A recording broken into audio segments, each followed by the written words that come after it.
여러분, 한 주간 잘 지내셨나요? 자, 이제 지난 시간에 이어서 이번 시간에도 양도소득세 중과 제도에 대해서 계속 살펴보도록 하죠.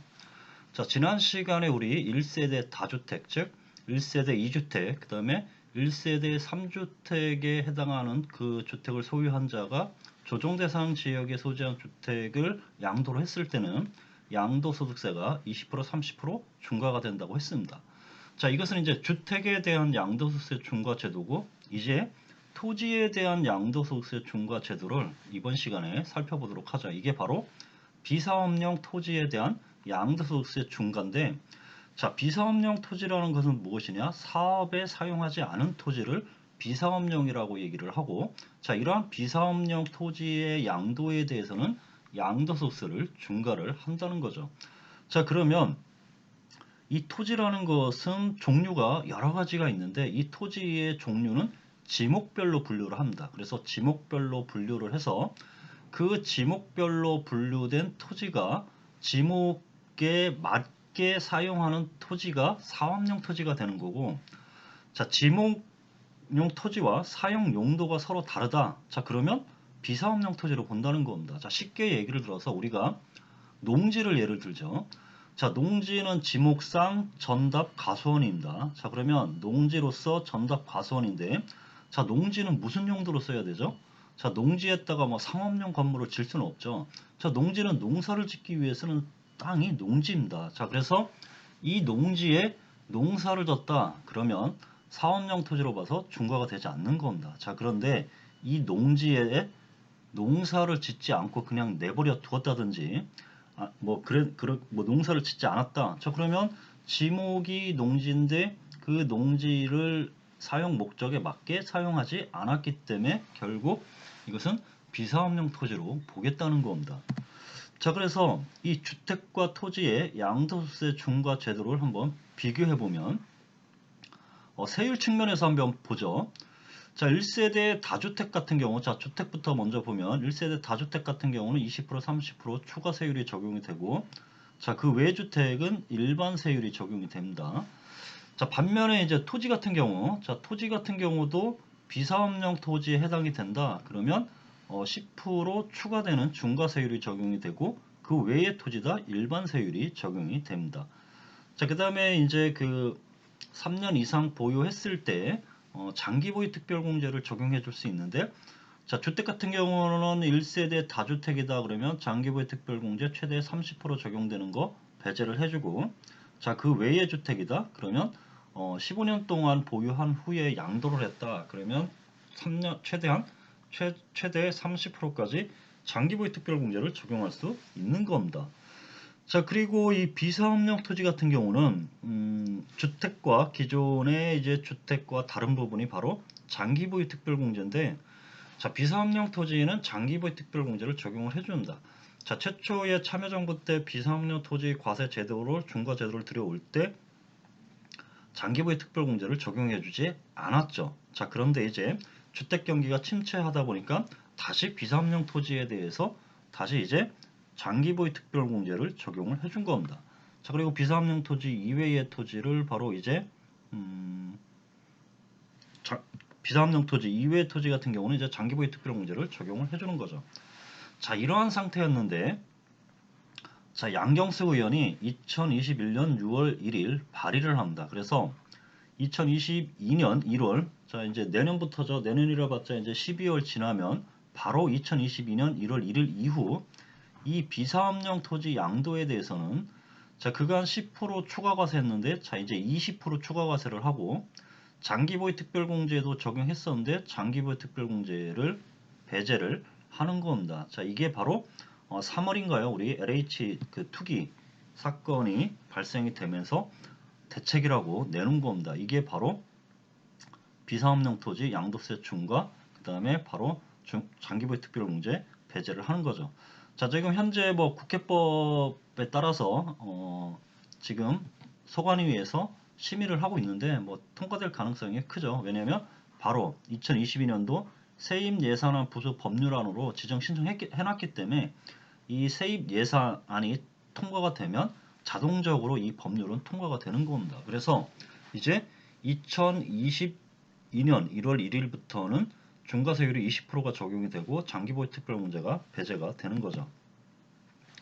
자, 그러면 비사업용 토지라는 것은 무엇이냐? 자, 비사업용 토지라는 것은 토지의 지목에 맞게 사용하지 않는 것을 비사업용 토지라고 얘기를 하는데, 자, 그러면 토지의 지목은 무엇이냐? 자, 토지의 지목은 우리가 예전에는 지적법이라고 얘기를 했는데, 자, 지금 뭐 법률명을 바꿔서 공간정보의 구축 및 관리 등에 의한 법률 시행 규칙에서 28개 지목으로 나누어져 있습니다. 자, 그래서 28개 지목으로 나누어져 있는데, 뭐 전답 과수원, 그래서 우리가 전답 과수원을 농지라고 얘기를 하고, 자, 그다음에 뭐 목장 용지를 쓰는 목장, 그다음에 이제 임야, 산이죠. 산을 임야, 뭐 광천지, 뭐 염지, 그다음에 공장 용지, 뭐 학교 용지, 주차장, 뭐 철도 용지, 제방, 하천, 그다음에 뭐 양어장, 뭐 공원, 그다음에 뭐 사적지, 뭐 그래서 묘지도 있죠.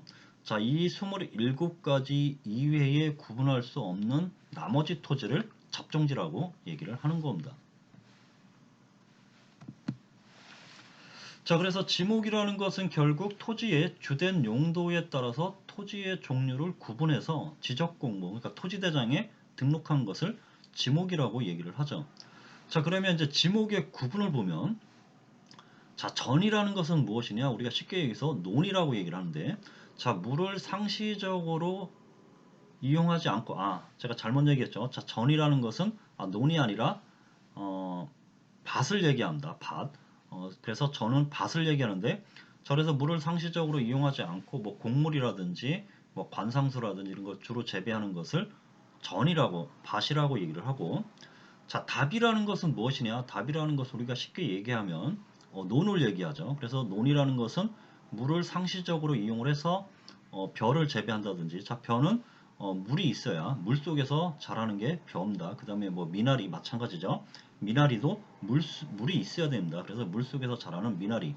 자, 이런 벼나 미나리로서 물을 상시적으로 이용해서 직접 이용하는, 자, 그러한 토지, 자, 그러한 토지를 답이라고 얘기를 하고 쉽게 우리가 논이라고 얘기를 하는 겁니다. 자, 그 다음에 과수원이라는 것은 무엇이냐? 뭐 사과라든지 배라든지 뭐 밤이라든지 호두, 자, 이런 것들을 집단적으로 재배하는 토지와, 자, 이러한 과일류 사과라든지 배라든지 이런 것들을 저장하기 위한 저장 창고, 이런 것들의 부속 토지, 자, 이런 것들은 과수원으로 보는 겁니다.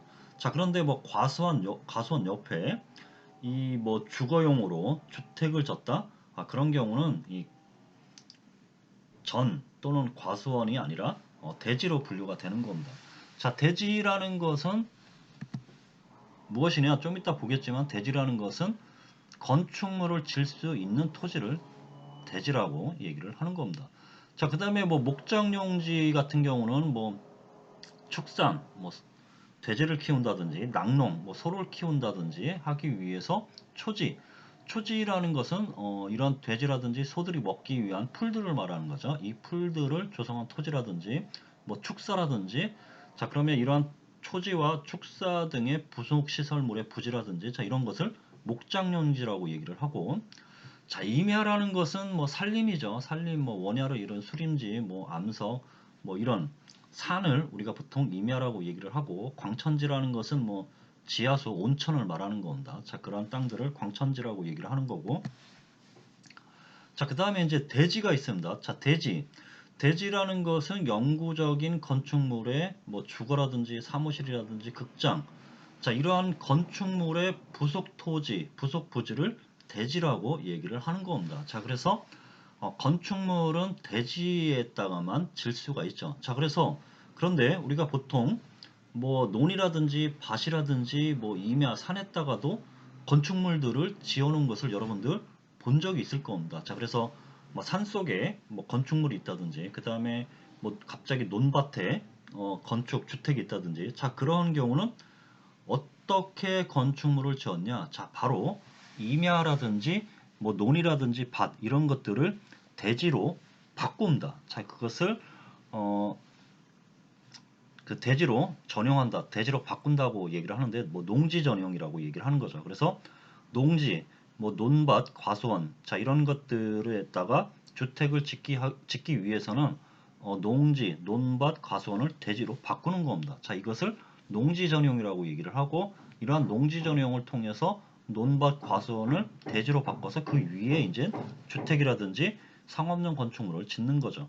자, 마찬가지로 임야 같은 경우도 임야를 대지로 바꿉니다. 이것을 임야 전용이라고 얘기를 하는 건데, 자, 이렇게 임야로 전용을 해서 대지로 바꾼 후에, 자, 그 임야 전용을 통해서 이제 주택을 짓게 되는 겁니다. 자, 그 다음에 이제 주차장 같은 게 있는데, 뭐 주차장이라는 것은 뭐 자동차 등의 주차에 필요한 뭐 독립적인 시설을 갖춘 부지와, 또는 이제 건축물 형태로 주차 전용 건축물에 접촉된 부속 토지를 바로 주차장용 토지라고 지목으로 분류를 하는 겁니다. 자, 그래서 이제 비사업용 토지의 기간 요건. 그래서 이 비사업용 토지라는 것은 토지와 지목과